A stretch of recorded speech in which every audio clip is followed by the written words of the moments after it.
Assalamualaikum dan salam sejahtera. Anda sedang menonton rakaman agenda Awani khas kerana Malaysia buat pertama kalinya bertuah diberi peluang untuk menganjurkan mesyuarat ataupun pertemuan ahli-ahli lembaga penasihat sains kepada Ketua Eksekutif tertinggi PBB iaitu Ban Ki-moon. Dalam aspek ini saya ingin berbicara dalam bahasa Inggeris. I would like to welcome my two very honoured guests for today. Just telling the audience of how we're very honoured in this country to have the first ever SAB meeting in this country.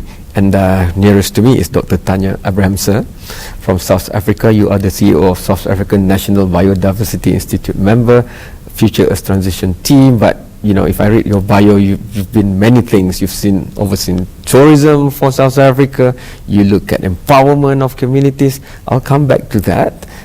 But you also very qualified scientist on your subject matter.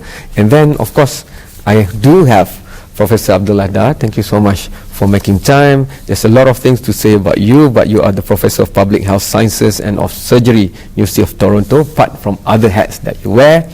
But I guess today, in this particular discussion, I want to draw out the importance of having science being used as a very important component of any policy making initiatives.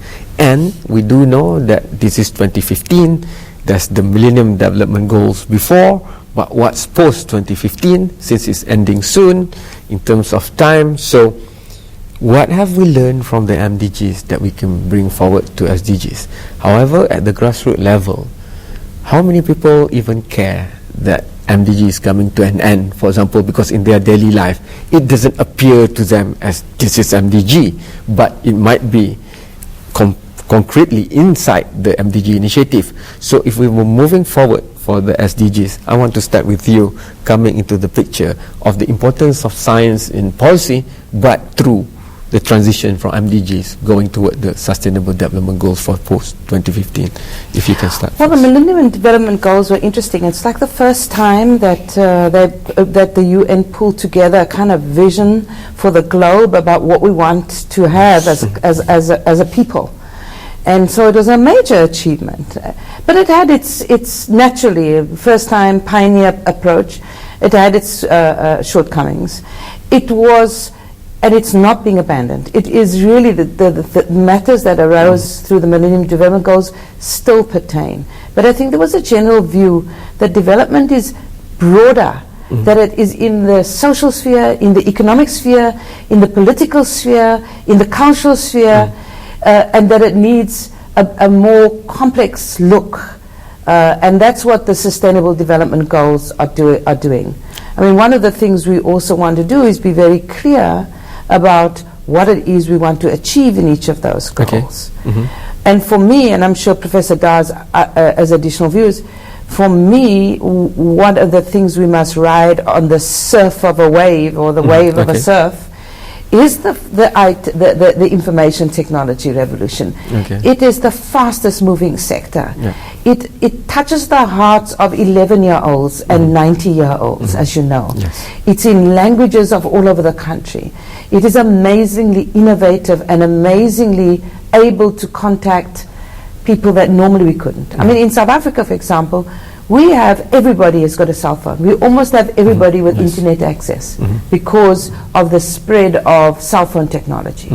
So that we would be stupid not to use this new wave of human ingenuity and innovation to, one, communicate with people about what we want to do in the Sustainable Development Goals, but more importantly, to get from them their activity, their effort and energy into achieving it. And I think for me those are the two things that are different. One is the use of technology, and two, that technology allows us to harness much more information and to be able to give access to much more people because of that. And that's the difference, I think, in the last 15 years. Prof. Abdullah. If I can just pick up from there, one of the best definition of what science is reliable knowledge. Reliable knowledge, of course, depends on reliable information, and that depends on reliable data. And so it's linked. The difference between MDGs and SDGs is MDGs were top-down, SDGs is much more ambitious and so a little more messy, and it was from the bottom up, communities coming up with ideas, different stakeholders, and so the end result is going to be based on the realities of the world, on the one hand. The other is that there has been already a fair amount of buy-in by communities. Okay. And that means that communities are going to be more interested and therefore more engaged, and they are going to demand to be empowered. And although one thinks of communities as people in villages, and so they are not sophisticated scientists, but if they demand the right to monitor, if they demand the right to implement, then they're doing scientific work, and science will underlie their decision making whether you like it or not. And so science and SDGs are going to be completely organically interlinked, if you think about it. And what our scientific advisory board has been looking at includes, for example, the work that has been led by Tanya here on the data revolution with other people in that team. And the emphasis has been, let's not allow a divide to occur where data is concerned, like a divide had occurred with the digital revolution. For a long time, luckily until cell phones came, suddenly there is less inequity and inequality of access to the internet. In the same way, we do not want to see a divide with the data revolution. And going forward, there's going to be a huge data revolution. We need to think about harmonization of data platforms, certain ways of interpreting them, thresholds where action is called upon, ways of using the data to underpin policy. All those things have to be thought of, and if that became a West-driven, North-driven exercise where we in the South are consumers and not creators, that's not going to be a happy world in the future.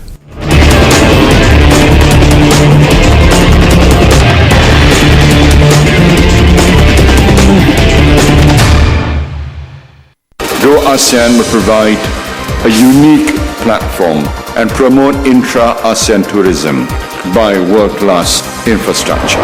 Bisnes Awani Plus, 5 berita mingguan terbaik, berbagai perspektif, ekonomi dan urus niaga pilihan. Our core business is not ground handling or call centers or flight academies. Still finding the right concept that the market will be more receptive. Setiap Sabtu, Bisnes Awani Plus, 6.30 petang di Astro Awani.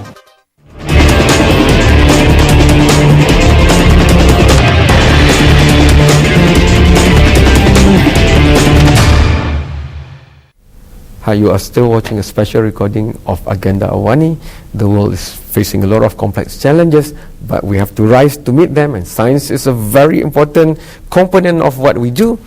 The question I asked before. So you asked about science. I'm a strong believer in the democratization of science. Okay. So it's not just a one way. It's not just saying to politicians they must listen to science. Okay. We must also, first of all, produce the results of science, always evidence-based, always unbiased, but results in a way that politicians can grapple with. And for many years, I think that we live in an ivory tower. So we need to democratize science, so we've also got things to move. The other thing about science is that it's not an elitist activity.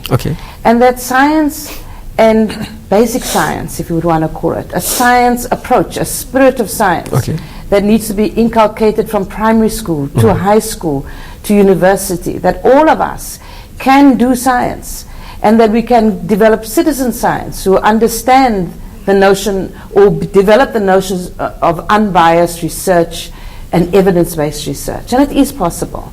And I think that science itself needs to improve its ways to do that.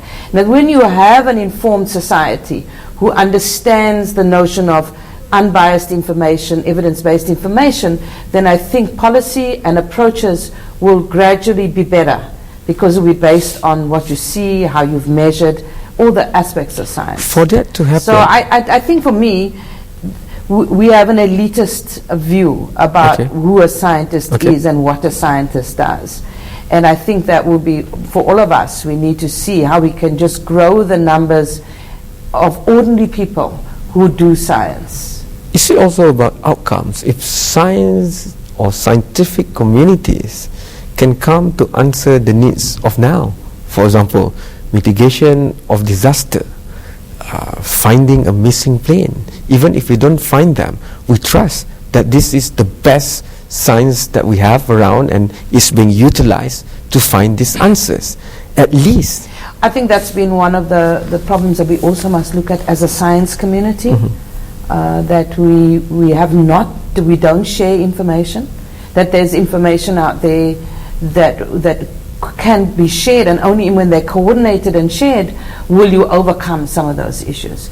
So I'm sure Professor Da will tell you a little bit about some of the work we're doing around looking at a problem and saying how do you resolve this problem better, and creating an approach and a spirit that we want to advise the Secretary General of the United Nations to make a sea change in the way we have access to information, access to science, and so that we can resolve some of those issues. But I wanted to just say, I don't want to be in a case where we just blame the other side. I think as scientists, we also must get our house in order in terms of sharing information, being more open, having much more collaboration, because science is universal and is transformative, and I think that's the path we need to go on. And I think that's also what's different in the SDGs, the role of science and the universality of science measurement and monitoring and even solutions making is something that the SDGs is solution making and bringing it as relevant as it can be to the layman on the ground. Professor Abdullah. So one of the things that the Secretary General asked us a few months ago was to identify big concerns for the future of the planet and its people, and identify those for him so that he can raise them to the global level in terms of finding responses within and without the UN system, within and beyond the UN system. And I want to first of all make a point that if you put minds together and mine them in a fair and objective way, you would be amazed at the outcomes or the results you would get. Much better than if one person thinks that that person knows all the answers in the world. So this idea of crowdsourcing of great ideas. So we did this exercise using a Delphi method, which is a structured way, it's very scientific, of getting people to send in their ideas and then other members voting on those ideas and scoring them, and you do that iteratively until you arrive at a certain number of those ideas that then are the collective wisdom of that group. And so we've come up with 8 of these ideas that we're still shaping, which we will send to the Secretary General at the end of June. But one of them is about our oceans, and we don't really realize how much we depend on our oceans for oxygen, for fish, for transportation, for rain, for millions of people.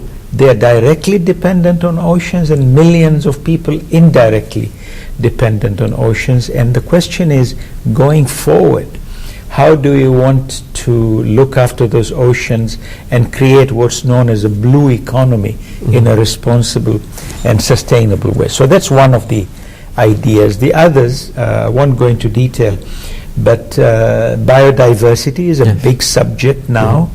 Our group has identified threats to biodiversity and how in the future we should be better stewards. And one of the key things that our members are saying is that in terms of monitoring, in terms of governance, this should be devolved to communities and not run by central big organizations that become bureaucratic. Responsibility should reside at the local level. Thirdly, we've heard, and this is very easy to understand, the Ebola crisis recently. And this could happen again. And the world is not yet prepared to address that kind of issue of infectious diseases. On the one hand, we're running out of antibiotics. On the other hand, we need to be prepared if there is a big crisis. So that was one of the other things that our group came up with. Then taking basics, foundational science seriously.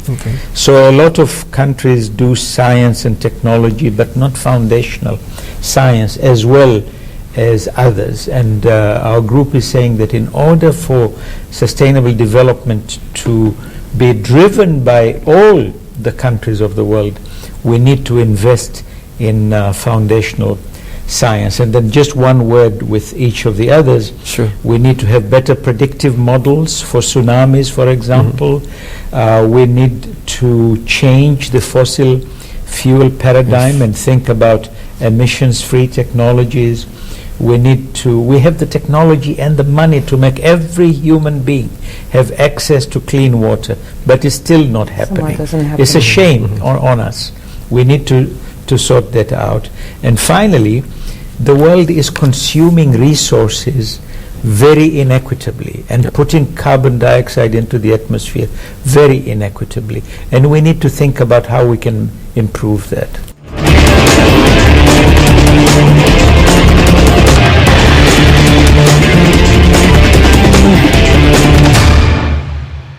Dia kata dia nak resign. Mahathir tidak berbohong. Awani 745 sentiasa membawakan anda berita-berita terkini, komprehensif, tak kira di mana anda berada.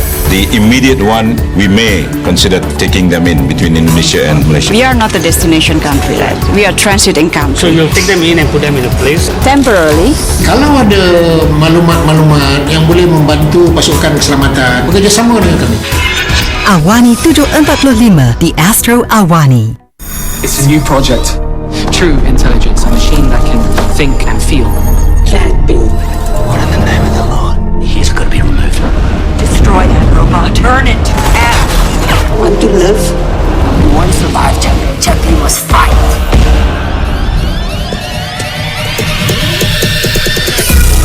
I am consciousness. I am alive. I am Chappie. Untuk menempah saluran 481.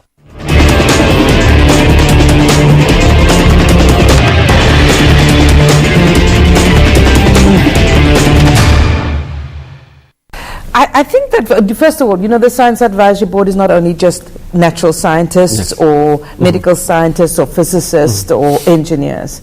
There's a historian there, there's a social sciences person, there's a governance type person. So we certainly do not regard science as just being the natural sciences or the hard sciences. I don't know what the right word is these days. But we really do believe that the problems with sustainable development is not just whether we use the forests right or whether we pump out carbon dioxide, but it's a lot about culture, about art, about the human spirit, and we can talk further about that. And I think I agree with you that we try to balance, because in developing countries maybe we don't have enough mathematicians and scientists and engineers, and then we go on to that path and we neglect those artists and the softer sciences. But I do believe in this new century that the issues around leisure and pleasure and education and art and culture is what's going to be our saving grace.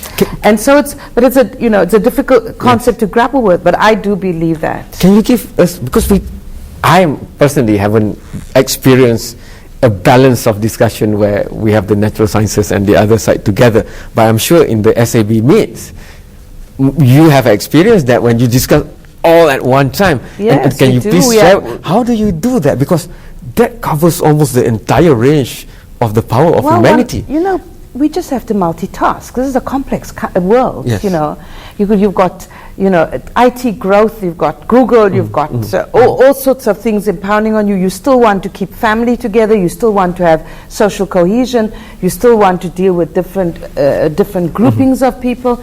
That's life, and it's a complex life. You must just deal with it, in my view. It's doable within the SAB? Of course it's doable. Of course it's doable. In the SAB, we've got people who really who have worked a lot with indigenous knowledge, for example. Very interesting. And then we've got a historian there, a very eminent historian, talking about history and culture. And you can match and all anthropology. expectations. Yes, I think we must, because sustainable, well, first of all, life is complex, Yes. so live with it. Yes. Secondly of all, if you want to do sustainable development, you can't see it in a silo Yes. of one thing or the other. So you must live with that complexity. So- I don't know if you agree with that. But Absolutely. Yeah. So I'm a member of the UNESCO International Bioethics Committee. Okay. So I bring that sensitivity to my work in the Scientific Advisory Board, in addition to my science capacity. There are several people in our group who I'm sure have taught bioethics. Then we have other people like the historians you've heard about, people who are thoughtful in a humanistic way in the humanities, and it is possible. Now, does everybody in the world have the capacity to do that? If you go to meetings, will you find people with both? It's rare, but it's doable, and I think there are certain fundamental things that you need to put forth at the beginning. So first of all, and you hinted on this, we live on a small planet, and we are consuming resources very rapidly. And if we don't begin to change our habits, then we're going to destroy life on Earth, right? So it's a matter of thinking what is the time scale. And time scale is about responsibility. Because if all you think about is this month, Yes. and don't think about your future generations. So for example, the native Indians of North America, they don't make important decisions. They only make important decisions after thinking 7 generations forward. Yeah. So they worry about 7 generations forward. Imagine if we all thought like that. Secondly, we really, I think that with all the great talent that we have as human beings, the one that is least developed is the talent to listen to each other. We need to listen to each other without suspicion, with humility. We need to understand that as one species, we will either survive together or we will be destroyed together. Yes. If we listen to each other and we don't say, this guy, he's a Christian, I'm a Muslim, so at the beginning I'm suspicious. I don't need to be. These are people who have all been created by one creator. That creator, I doubt very much if he or she distinguishes between Christians and Muslims. I think that creator thinks of all the people he or she has put on earth as people he loves or she loves. And therefore, the humility should arise on the fact, it should be premised on the fact that we are all equal, we are all vulnerable, we are all capable of love, and we should be listening to each other and finding common solutions to our common problems. It's a very difficult lesson, but if we start at primary school, we can succeed. I want to end with, if the reports and recommendations by the Scientific Advisory Board to the Secretary General includes all this, so it might also mean that there will be a relook at how the United Nations itself is structured. Because sometimes when we listen to the political argument, it's like this. But then when we go to the General Assembly and listen, it's like it's encompassing others. So would that happen too in the recommendation? Look, any institution that's built by human beings will never be perfect. You have to accept that. What you have to say to yourself is, after how long do we stop and reform? So the United Nations, a lot of people realize it requires reform. The United Nations is not perfect. But I ask you another question. Could we live today with all the complexities we have without something like the United Nations? No, we would have to recreate something if we destroyed it. So the question is, how do we reform it when in fact there are powers that are not going to agree to those reforms, but we have to continuously push and pressurize to bring about reform at the United Nations. We have to. Thank you so much, Professor and Doctor, for making time to be. There's never enough time with great people. I guess the lesson learned is it's not a zero-sum game. It's not just black and white, but something grey in between. And as long as we're looking at it and holistically, red, and green and blue, and green and yellow and whatever else, at the end of the day, like the Director General of UNESCO, Excellency Rina Bokova, said, maybe people on ground want to see the political will to execute and bring to implementation all the great deliberations of the SABs. We'll wait for September. We'll see the implementation after that, and I'm sure your contributions will be remembered long after all of the deliberations. Very kind. Thank you very much. Thank you so much for having had the third meeting in Malaysia. Terima kasih banyak kepada anda telah menonton. Hantarkan pandangan anda sendiri kepada pelbagai platform yang Astro Awani ada, Facebook, Instagram, YouTube dan sebagainya. Dan kita akan berjumpa lagi dalam episod Agenda Awani yang lain pula. Sekian, selamat malam dan terima kasih. Thank you so much. Thank you very much. Thanks a Thank lot. you. It's a pleasure to meet you. Very, very great interview. Yeah.